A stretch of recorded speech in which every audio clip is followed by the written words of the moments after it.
Thank you for joining us for another insightful episode of Creatives Chat.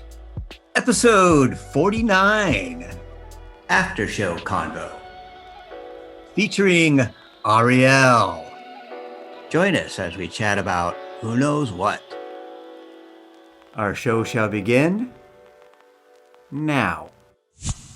Streaming from Retro Earth Studio and brought to you by wearehistorically.com, Conscious Brand Apparel, and Learn to play jazz piano like a pro, by a pro, with Jazz Piano Pro Essentials at jazzpianopro.com.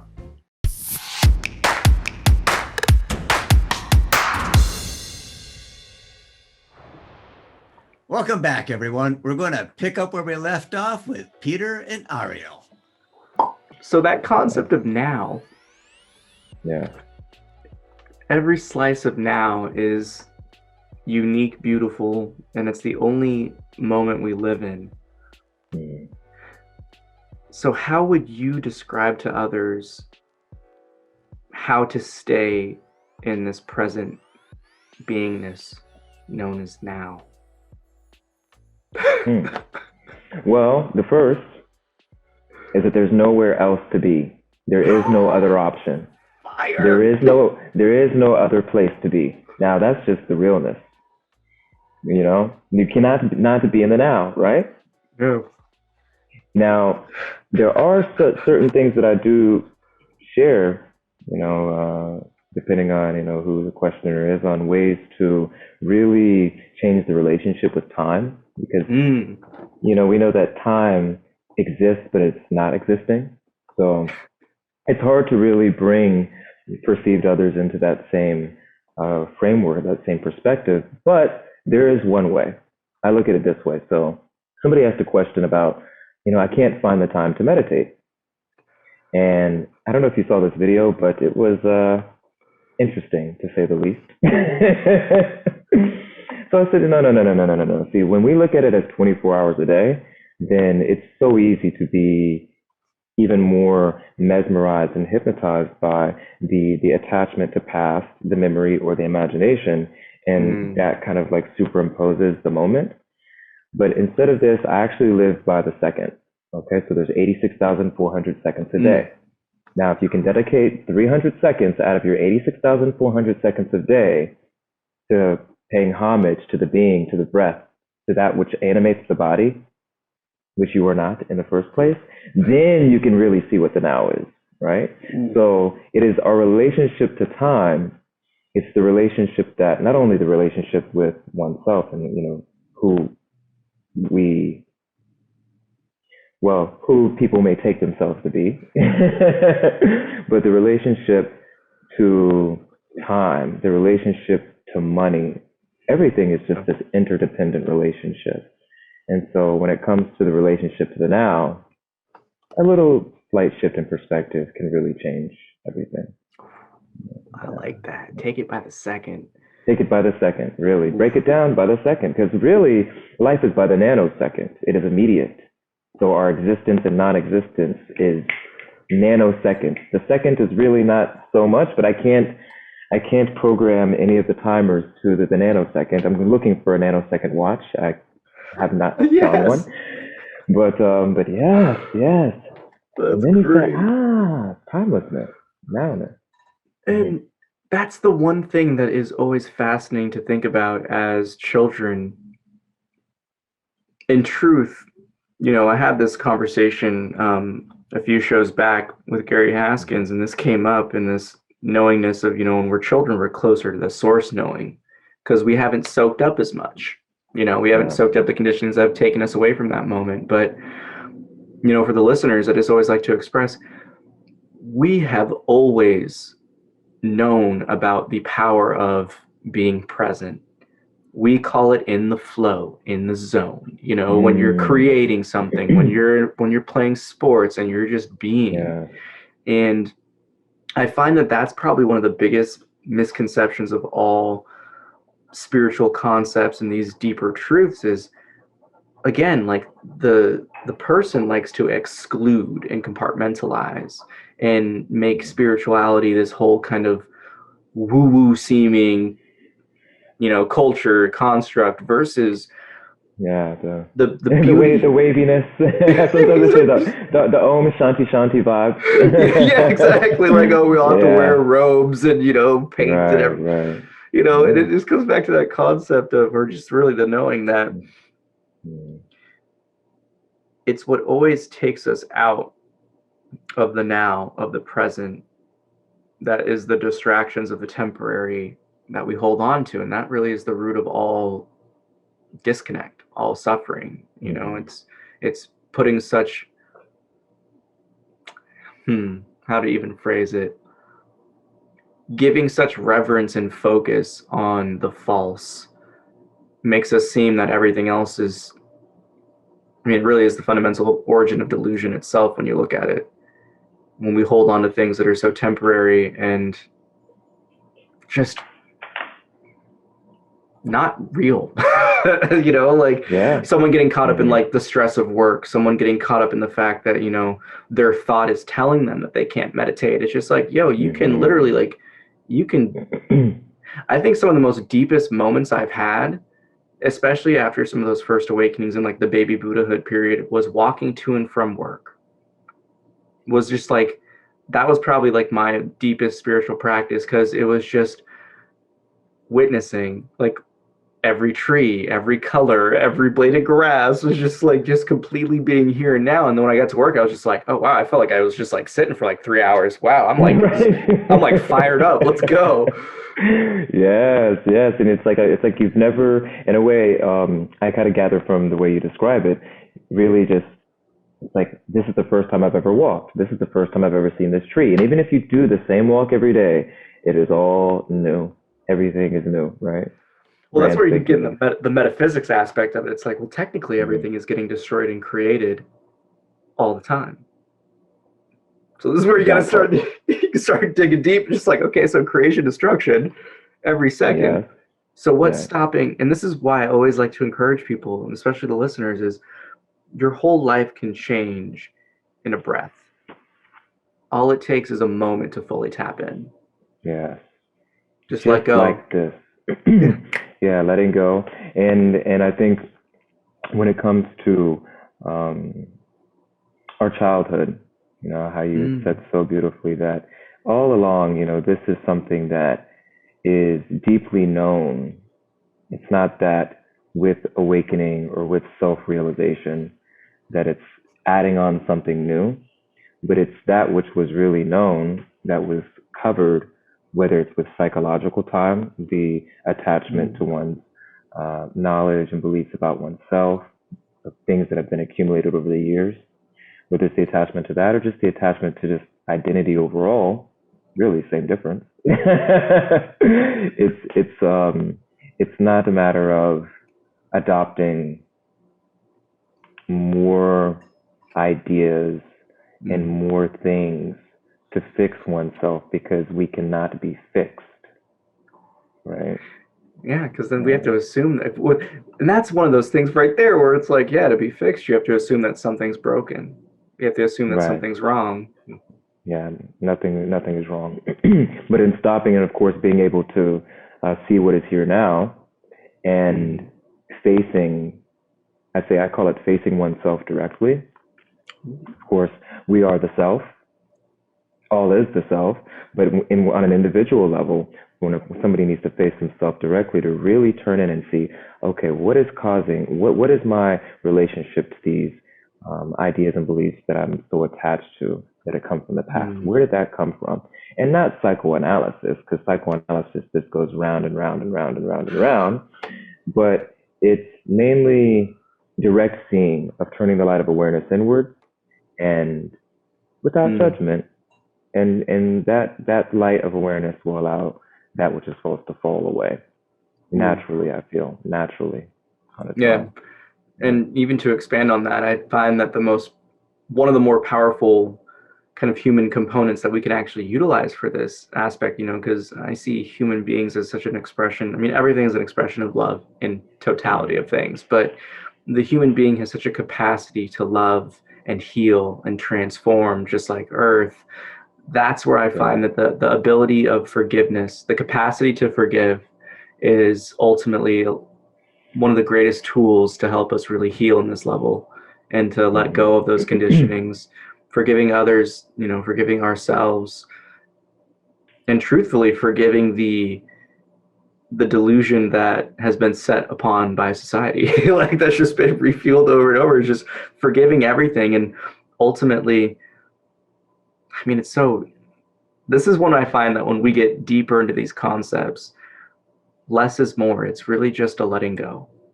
It's just allowing what needs to be, and not holding on to anything. That's easier said than done for some people, I find. Yeah. So, but you know what though? But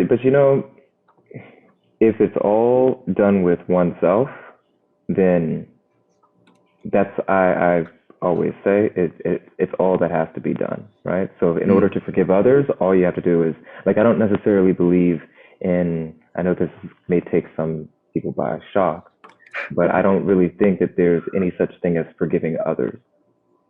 It's perceived others. There are no others. So since there are no others, they are perceived others, just being projected through thought and association onto form, which we know that we're not the name and the form in the first place.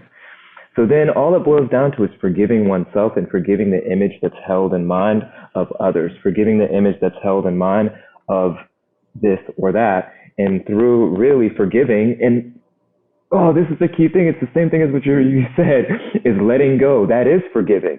You're giving up that image, giving up the attachment to the idea of what this means and what that means. Forgiveness. So it's really forgiving oneself. Yeah. And in the forgiveness of oneself and the release of oneself from that, then naturally the forgiveness of perceived others and the forgiveness of whatever else there is to forgive will take place on its own. And it really boils down to that concept too, where, we're the keepers of our peace. We are the creator of our disturbances, and that's where it comes back to that essence of, even those that are mad. I think, again, this is probably a Muji line where it's, just being angry, resentful towards someone is just like drinking poison. They're not getting sick. It's just you. It's that same concept to this next level of really, ultimately, we're the ones that are holding on to things. It doesn't matter what someone else did. We're the ones doing it. And I really, really love, and you've said it quite a few times. That's why I'm going to take this one with you in the future, but perceived others. Yeah. That right there is the dance of the post-awakened life, is to live in that recognition that this is all one.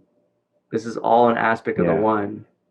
And that right there, I would say, is, if you could master that one teaching, again, every religion and philosophy has that golden rule. And they're pointing to it. And they're pointing in so many ways. And it's like, really, guys, really? Like, do y'all see this? So many hidden gems and so many beautiful hidden treasures that are out there. For those who are watching and listening, this is really, again, I say it's not necessarily either about abandoning a certain path or way of life, or abandoning a religious practice. If there's something that really gives a lot of flavor and joy and things like this to your heart. However, in coming to this place, though, of knowing thyself, and then being able to engage in whatever practice there is, being able to engage in it, it comes with a new flavor, a new freshness, you know? So, in all of these teachings and all of the paths, there's so much hidden gems that are there. Oh, and I like the way you put that, a new freshness. And that right there is the unfoldment. And see, this is the thing. The concept of enlightenment is such a spiritual delusion, again, because of the concepts in which we're speaking on, and not even concept, the journey, and the fact that we are always unfolding. It's always this continual process of refinement.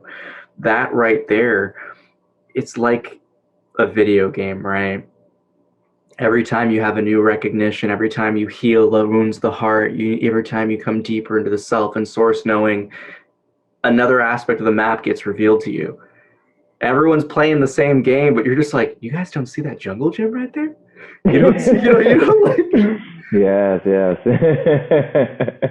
because it's all So true. perception. It's all a game of perception. It's And all then, perception. It's yeah, all I like that, perception. the freshness. And that really comes back to boiling it down to, you know, what you were saying in terms of seeing things for like I was seeing it for the first time. I was taking a breath for the first time. Like it's a freshness of life that always gets renewed and restored. And that's probably, I mean, I guess a long way to answer the question you asked me earlier is that's what is really where I guess the playfulness that I have of life comes from is that it's just always this renewed freshness. It's You very know, special. Yeah, it's yeah. It's very special, and yeah, I, there's many blessings to you, brother, on this. same, you know. Really, really, because I see, I feel it, and yeah, it really is warming to the heart. It's how we can have conversations like these where it's like time skip, you know, like Yeah. and I find Yeah. that's the essence of life. Just play, have fun, enjoy it. You know, I've had a few different Yeah. experiences, and I'm not sure if you're a use of, you know, the consciousness expanders or psychedelics and things of that nature, but I've found that those were one of my biggest reminders that I was bestowed and graced with was just don't take life so seriously. Have fun, like play. And Hmm. when I heard that, that was one of those things that was like it helped me after the kind of like baby Buddhahood moments where I was taking things too seriously, where I was getting Hmm. so caught up like, no, I have to be this all the time. I have to do this, you know, Right. the mind creating problems, you know, and it was just Yeah. like, oh, you're right. Yeah. It's just Look, a when you have, play. if you've had some good shroom trips, you know, I know I've had my fair share, many years of shrooming that just, these are the times when you really feel like a kid, right? And you just let everything is like, oh, this is amazing, and I feel like I'm like this tall, and and then like this playfulness that's there. And there's also something that can be for sure. Yeah, I think there's insights and understandings that can be taken from those experiences. Oh yeah. And it's been many years that I um, haven't tripped out, but but that playfulness though, and it speaks even now. Like I totally Yeah, see what you're saying on this. Yeah, that's so funny. yeah, it's really.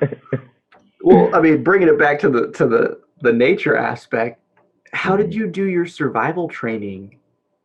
And in terms of like, that was one Yes. thing that really stuck out to me is, you know, this like woodsman skills and bushcrafting. Like, where did that go down? Yeah, yeah. Okay, I would love to share. So when I first started Mindful Adventures, and I would have like a meetup group and having people come for meditations and satsang. So there was a point where I said, okay, let me the concept of rebranding. So I was thinking like, and this is before, this is when I didn't really have such clear seeing, Mm, but I really wanted to rebrand and incorporate more of nature, you know, mm, making it all really taking place in nature, mindful experiences in nature, ecotherapy, satsang in nature, right? And so I've always been an avid outdoorsman. I love hiking, camping. I go very frequently. And I was thinking to myself, I said, oh, well, why don't I create a program that's eco-based mindfulness? mm. And let me see, what should I do? And this is a part of like, I guess some of the being able to just take the risk. So why don't I do a survival training and learn how to take people outdoors, you know, in various environments Yeah. for either a day trip or overnight. And uh, and so I decided to do that. And so I flew to Scotland. I found a place called Backcountry Survival in the Scottish Highlands. That's so Flew dope. all the way over to I flew over to Scotland, and I went down into the Highlands, and I met this instructor. His name's Neil Fort. I highly recommend anybody who's out there who wants to do survival training. Backcountry Survival UK, amazing organization. So yeah, and then I get there and I realize that I was the only one who signed up for that particular class. I forget how this happened, but something happened where like I'd already bought the tickets. He was trying to get in touch with me and he was like, "Oh, by the way, like I think you're the only one who signed up this time because we usually have large group sessions." But something happened. I don't know exactly what it was. And so I ended up having a one-on-one training in the middle of nowhere. I'm talking about living in the forest like it was like a fairy tale. And I believe he's ex-military. He would come up to like the mountain to meet me. We were on a mountain one time, then 2 days later, like in the forest, he would come all the way there to teach me for 6 or 7 hours, and then leave me there for like the rest of the time. Every day he was like coming back and forth.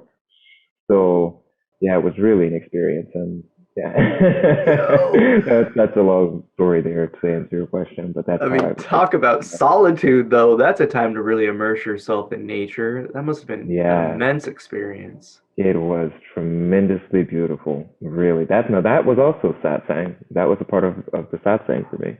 Is being Mm. out there alone, having to hike to go to find water, go to creeks, go to streams, and filter the water, and then having to build shelter and just Mm. being there in absolute solitude. Yeah, that was beautiful. That's fascinating, though, and I'm curious in your thoughts on this. When you have these recognitions of oneness, do you feel more at home in nature, isolated like that, than Mm. even being like in the city, in the hustle and bustle? That's a good question. So I'd say that before, um, as the seeing gets clear, it's like, you know the saying, wherever you go, you are? Yeah, love it. There you go. So I'm always at home. When I'm in the office, I'm at home. When I'm down the street, I'm at home. When I'm inside, I'm at home. Yeah, yeah. Actually, I'd say this is going to sound kind of strange, but I'd say that really, when I'm inside, I feel like I'm outside, and when I'm outside, I'm inside. So it's just home. It's all home. Yeah, yeah, Oh, yeah, I resonate with that one. That's yeah. funny.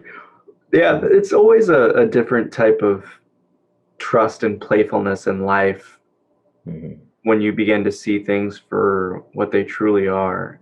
And that's always one of those concepts of like the concept of fear, the concept Mm, of uncertainty. It's such an egoic, when we talk about paradoxes, I always try to point people towards the fact that, the ego uses separation to well, seemingly take you away from yourself. We have to separate from the concept of separation.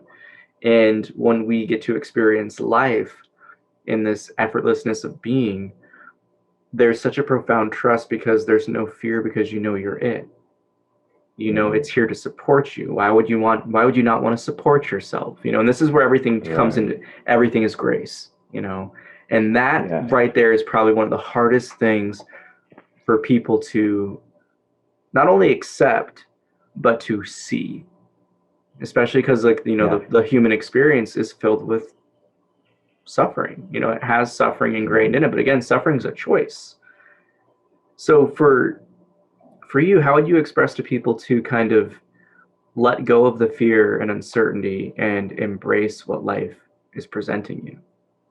Well, I'd say that things like fear, uncertainty, resentment, anger, what is considered to be a negative emotion, or what usually naturally we want to distance ourselves from, right?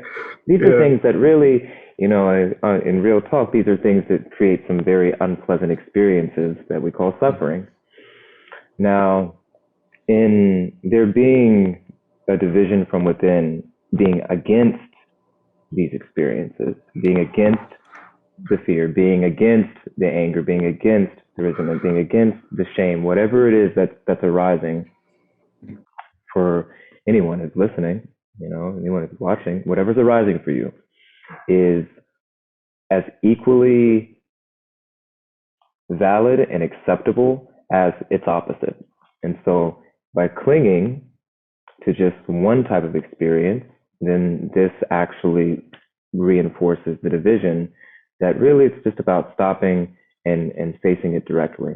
So if there's fear, I even have to say sometimes this, fear may bubble up in me sometimes.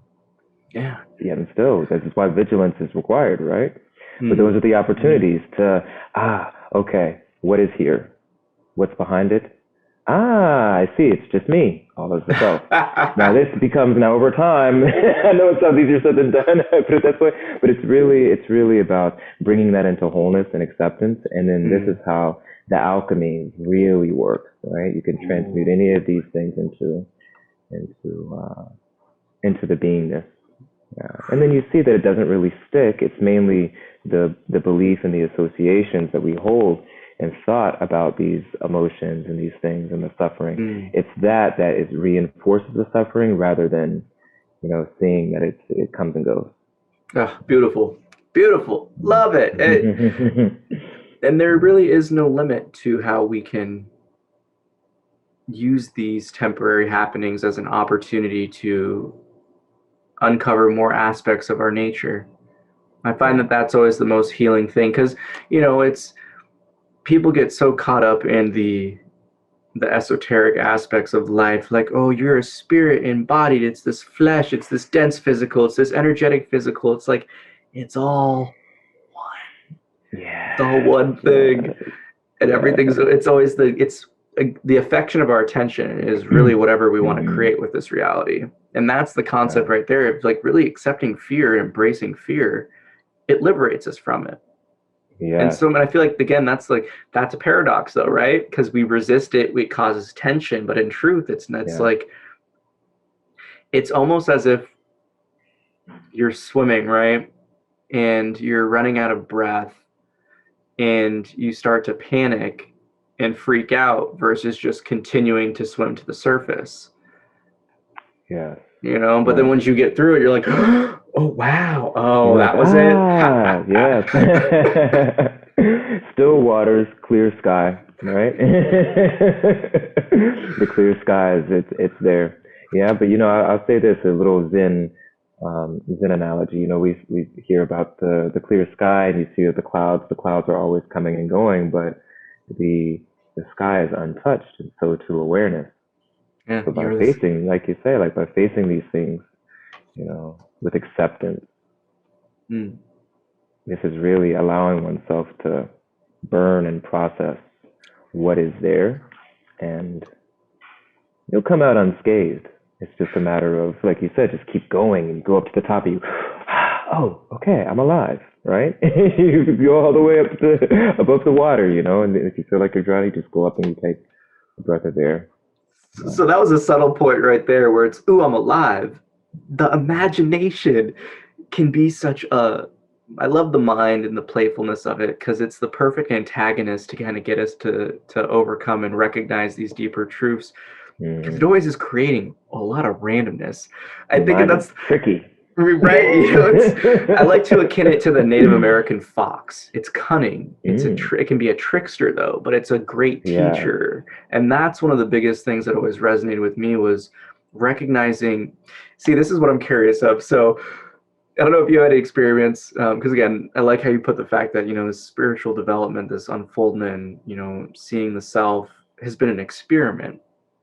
I too love many experiments in my day, and that was one of probably my biggest ones, where I think bringing it back to to Muji, just gotta say shout out to Muji, where it was akin to what you were talking about earlier, in the sense of you are not your thoughts, where it was I can't even remember what he was saying, but it was in that moment I had the recognition that I was like, oh, if I look at this like a film, the I am presence, the sense of self is this protagonist, and the mind is an antagonist.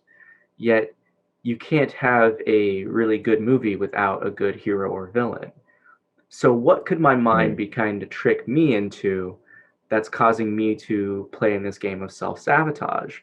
And this was shortly after the baby Buddhahood. I worked with kids, which is funny enough, because it was just a great opportunity to practice all of these realizations. Oh, wow. Yes. So a bunch of little people, around. Exactly. Just okay, so let's check some stuff out. And It was that moment of really questioning the first impulse of the mind, where it was just like, oh, you don't want me to speak up? You don't want me to say this to a coworker? You don't want me, you want me to instantly like kind of go at the kids and be like, hey, what's going on?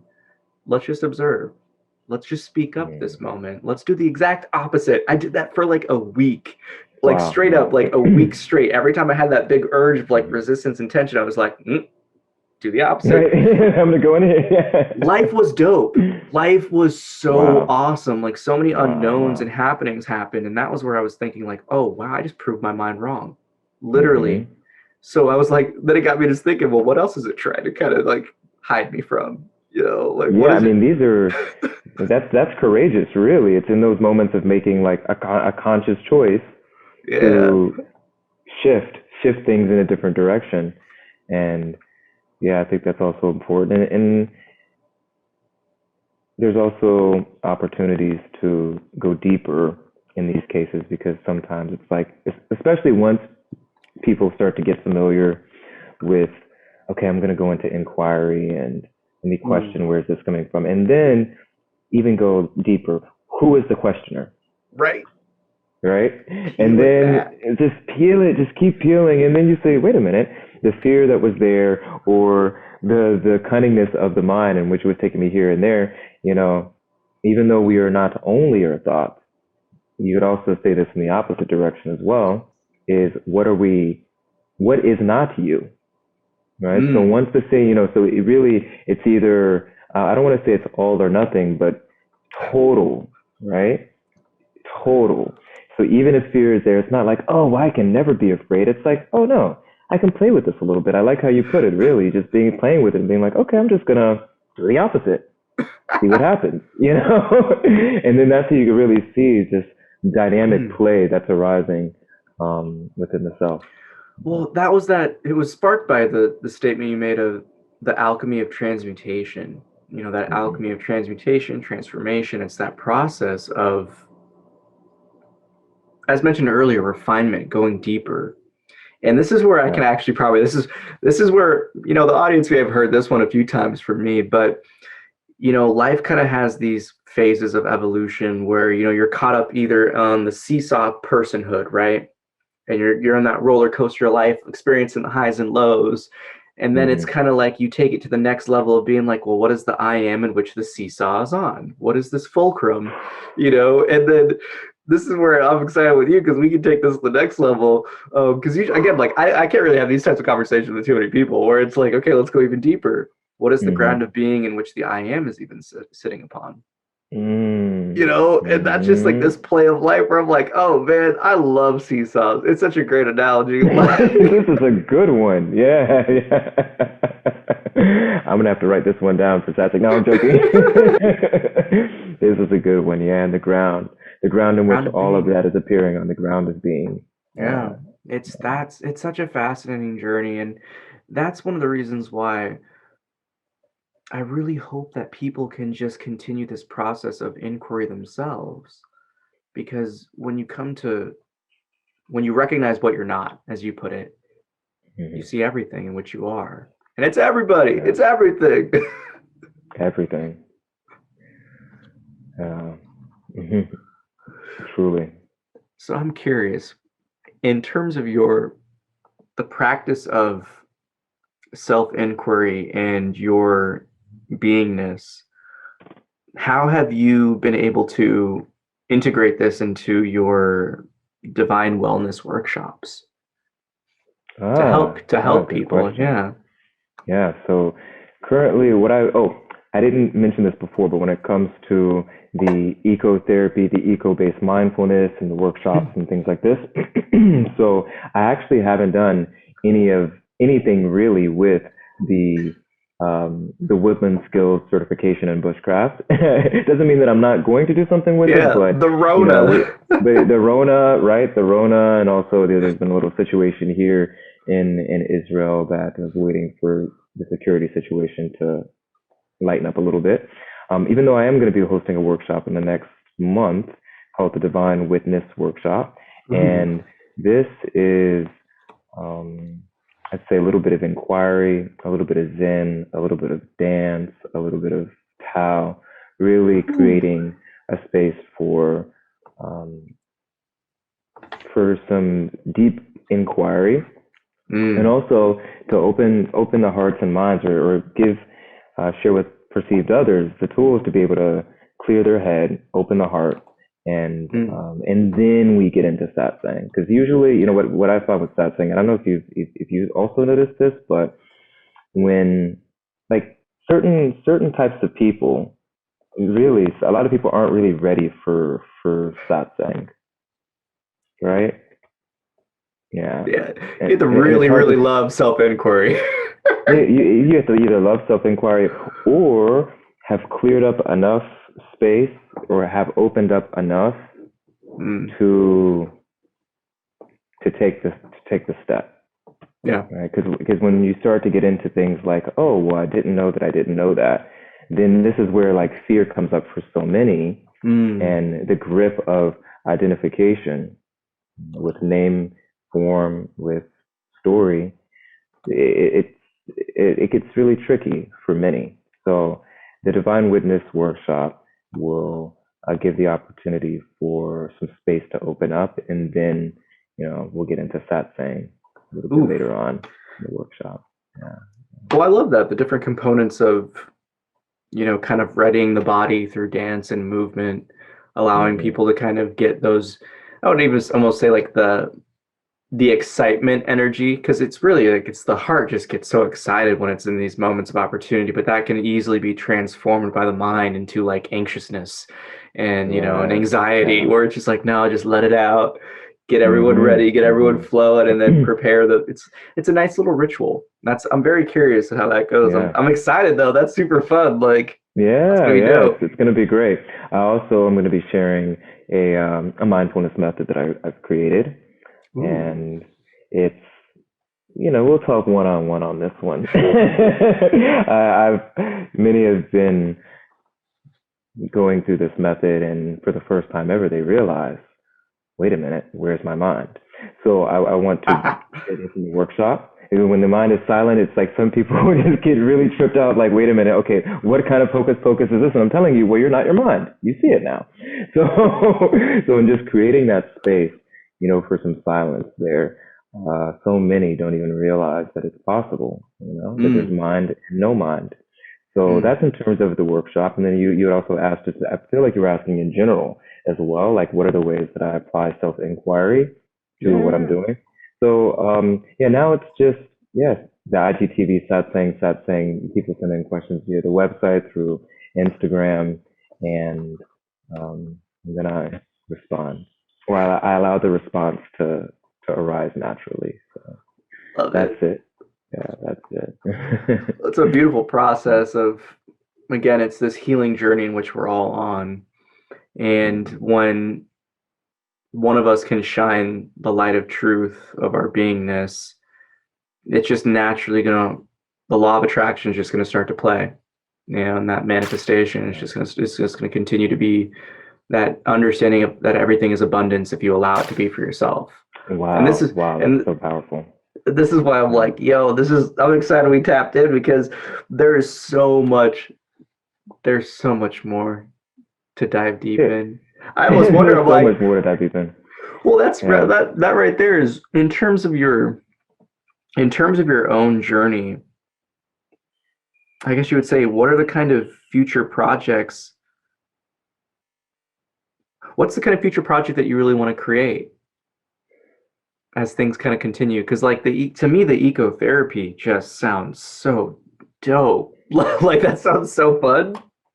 Well, I have some ideas that I've been marinating on. When I was a few years ago, after I did the certification for bushcraft and outdoors, so I had already come up with a few plans, and some a little bit too complex, to be honest with you. It was like I was in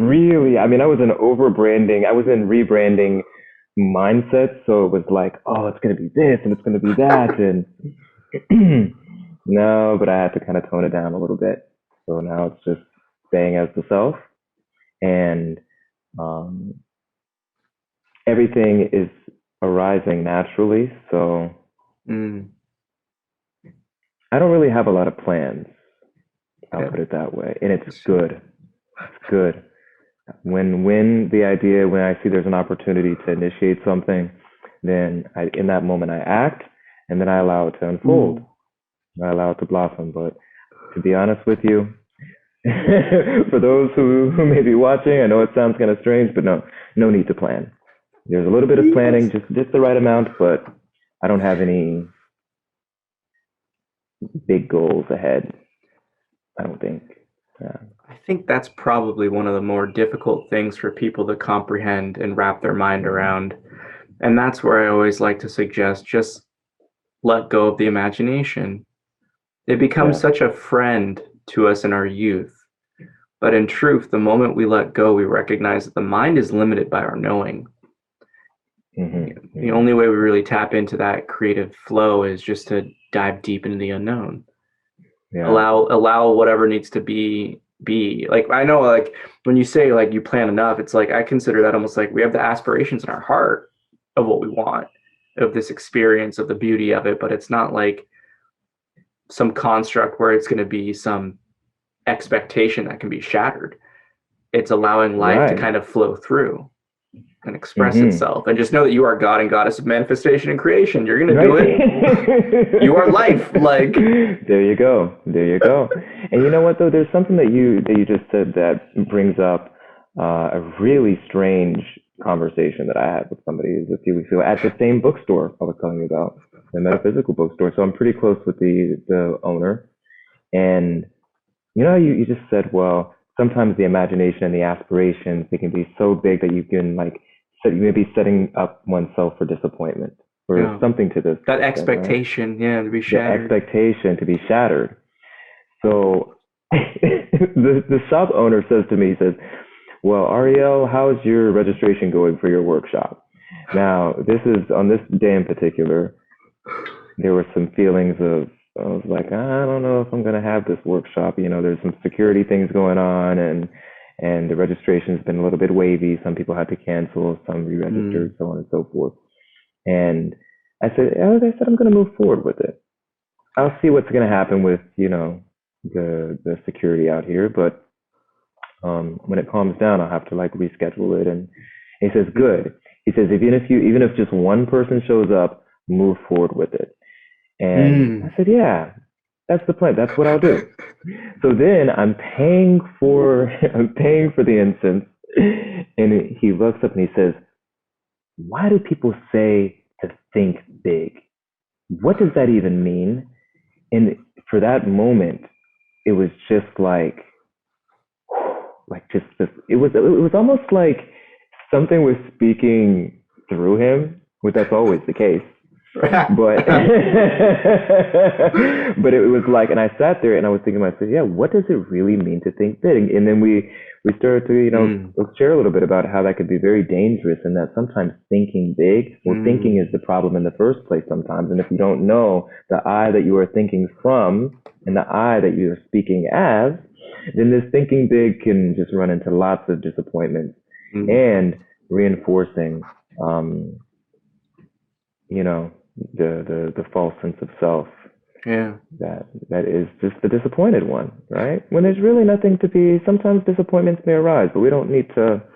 You know, there were so many times that I remember big opportunities coming up and being very ambitious, especially when I was a little bit younger, just so ambitious and so much, having so many aspirations and putting all of my efforts into it, and then it wouldn't. Sometimes things would come to pass from that, and other times there was disappointment where it seemed like, I'm almost there, and then the company changes its plans, something happens, and people are laid off, or all sorts of things. And I used to say, and many times I said, why does this always happen to me? Why does it seem that right when I'm about to get what I've been imagining and aspiring for, it's like suddenly the scale shifts and the play of duality just tosses me to the other end. And eventually I realized, I said, no, that's not what's happening. I'm identifying with it's like a victim mentality in a way. Like, why does this always happen to me? And it's like, well, wait, I am the happening. I am the happening. So, and just like, and that's what I would say for those who are out there, really, just to move in wholeness and acceptance, moment to moment, and there is space for you. There's space for happiness. There's space for sadness. There's space for disappointment. There's space for satisfaction. But be all inclusive in your awareness of it, and you'll see that there's really a grace and a guidance to that. Really surrender to this. This is it. This is it right here. I love that. Yeah. It really is life becomes so complicated by all these concepts and expectations and assumptions and this whole game of even just what you're talking about in terms of victimhood, self-sabotage. And it really is that power of, and this is what I like to say, I had someone in one of the comments to my thought saying is like, they're like, what is the purpose of meditation? And this has come up a few times actually, and I love it because it's, the way I put it was just liberation. It's from whatever you want. Liberation from the suffering, liberation from delusion, liberation from the concepts, from the identity. And it's this opportunity to fully be. And that is the most overlooked aspect. It's when you talk about no mind, I akin it to stillness, the emptiness. What drops away is not us. So when we can experience those moments of flow in life that we take for granted, when we can even drop away of our own identity and sleep, these are all like such subtle but powerful truths of what life is trying to present us in terms of like the reality of what is, but it ultimately comes through this process of letting go and allowing what needs to be. Yeah. That's the gift. That's the gift of mindfulness. That's the gift of meditation. I actually say, and I hold by this, that mindfulness is the method to see what the mind is full of, and then really bringing awareness and attention to that. Then that space opens up to discover meditation. See, meditation. It's not that meditation can't be bought or sold. Meditation is your being. However, mindfulness is the way to really bring attentiveness to the being that always was, is, and will be. So in meditation, this is meditation right here, right? Meditation is the being. And you're right. There is a lot of different concepts and approaches to meditation, and there's many ways to realize one's own natural meditativeness. But just like you had mentioned earlier, this is the natural state, actually. As kids are really meditative. No matter what's going on, whatever arises in them just flows away with the quickness. And this is part of being in tune with the true nature. So this brings me to that point of, because I'm curious, because I find that there's this capacity that opens up to feel these high elevations, like when you do have these recognitions that everything is source. And that's also kind of like the double-edged sword, is that you recognize where things come from, you're able to see yourself and all for what it is, but the capacity to feel the pain and the suffering, the capacity to feel the joys and the excitements grow even bigger. And that's even more of like it's an opportunity, because it's like, you don't get to feel that. You don't get to feel the peaks and the valleys. You don't get to explore such that range of this human experience until you have a little bit more balance of what you are and knowing of yourself. But I also find that that's kind of like the paradox there, is that like you can be susceptible to being even more sensitive to the negative, being more attached and drawn towards the positive. So what would be some reminders and words of advice for those kind of experiencing this baby Buddhahood moment where they're like, these awesome recognitions, but now things hurt even more. Yes. This is actually something that for many months was a little bit of a challenge for me because I was always told growing up, oh, you're so highly sensitive. You hear of the HSP, the highly sensitive person. So then I really discovered that sensitivity after the insight. And many nights of crying, looking up at the moon, saying, wow, does anybody else really see? They don't see the suffering, what's going on in the world. And then this is the thing is after there's a recognition, a self-recognition, what's important is to stay as the self. And yes, the sadness will come and go, all of the different wide range of the peaks and valleys and the emotions that you're referring to, it will come and go, but to return to the self, to stay as the self, right? Because the tricky thing is that we can easily, especially when the mind is conditioned to going into narration mode and story mode, we easily create a new story that will end up being a distraction rather than just abiding as the awareness. If you lose a little bit of abidance, that's okay too. Really, there's space for all of that. It's consciousness. But then recognizing it and then turning the attention back inwards and staying as the self. That's the best advice I could give. I love it. That's right there is the secret sauce, because again, there's these misconceptions, this pedestal that people put those that have really obtained and lived by the insight, that there's somehow this imaginary figure they create in their head, like they're always happy, they're always love filled, they're always this and that, and it's like, don't put your projections onto me. No, but don't put your but like I think that's the thing right there where it's just like, no, like I think that's the concept of it's temporary. Yes, I'm fully aware that like I'm feeling frustrated or anger or sad or upset or happy or gleeful, but I know that it's temporary. It doesn't mean that you don't not experience it. Like you're not some stoic.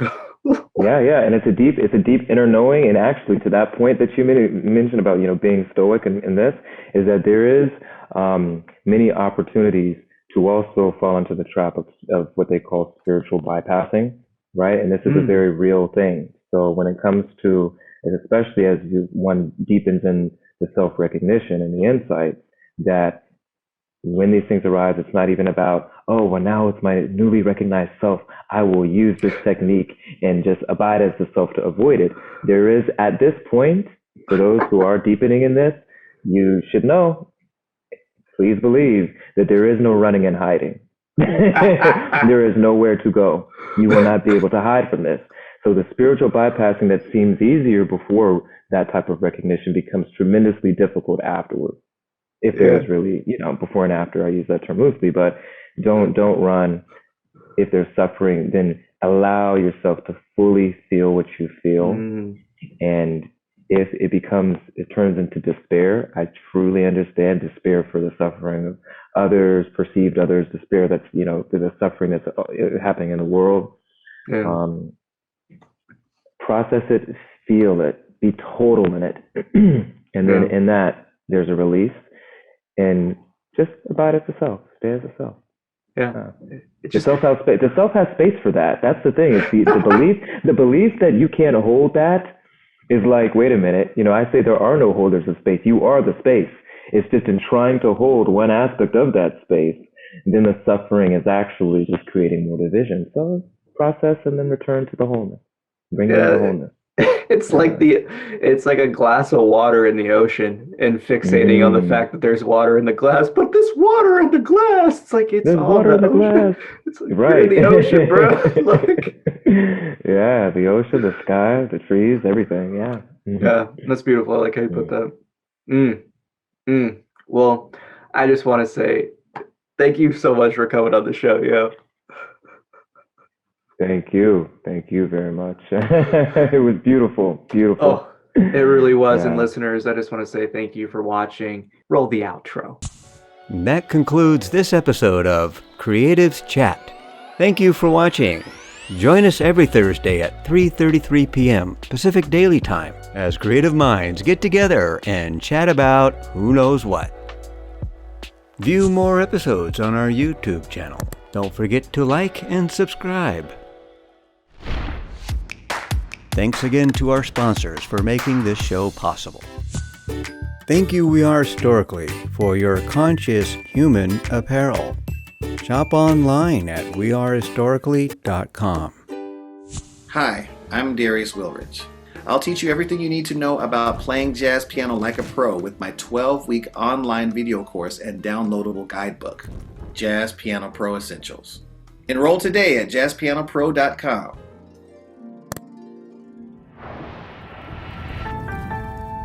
Thank you for joining us.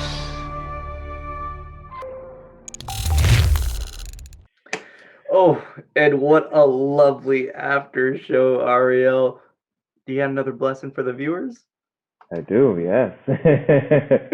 All right, well, may all be blessed with clarity and true knowing of the self and abide in that peace and happiness. Om Shanti Shanti. Namaste. Namaste. Everyone, have a happy always. Oh, yeah.